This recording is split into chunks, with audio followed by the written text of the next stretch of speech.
Welcome to செந்தமிழ் life style. Friends, இப்போ என்ன பார்க்க போறீங்கன்னு பாருங்கள். டிக்வா புயல் இப்போ ராமேஸ்வரம் பகுதியில். ஆனாலும் பாருங்கள், மீன் கிடச்சிருக்கு. இந்த புயல்லையே நம்ம இதில் கொட்டிக்கலாம். மீனவனாலே தைரியம்தான். மக்கள் வீட்டுக்குள்ளேயே இருக்க முடியல பாருங்கள். குளிர், புயல், காற்று, மழை இதையெல்லாம் தாண்டி இந்த மீனை பிடிச்சிட்டு வந்திருக்காங்க. எங்கள் வீட்டில் பிடிக்கல, வேறவங்க பிடிச்சிட்டு வந்திருக்காங்க. நாங்கள் விலைக்கு வாங்கிட்டு வந்திருக்கோம். இங்கே பாருங்கள், எனக்கு பிடிச்ச மீன். ஆனால் இது சாலை மீன், நல்லா ஃப்ரெஷ்ஷாக பழன்னு இருக்குது.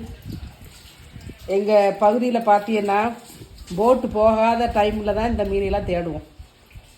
இப்போ எங்கள் ஊரில் இந்த மீன் யாருக்குமே கிடச்சிருக்காது, எனக்கு கிடச்சிருக்கு.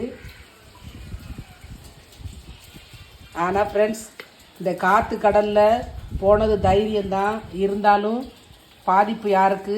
ஏதாவது ஒன்றுனா நமக்கு தான் பாதிப்பு, உங்கள் ஃபேமிலிக்கு பாதிப்பு. தயவுசெய்து இந்த மாதிரி நேரத்தில் மீன் பிடிக்க நீங்கள் போகாதீங்க. மீன் சூப்பராக பழவளம் ரொம்ப ஃப்ரெஷ்ஷாக இருக்குது. நானும் ரொம்ப ஹாப்பி. உங்களுக்கு பிடிச்சிருக்கா ஃப்ரெண்ட்ஸ்? இங்கே பாருங்கள், எனக்கு இந்த மீன் தான் பிடிக்கும்.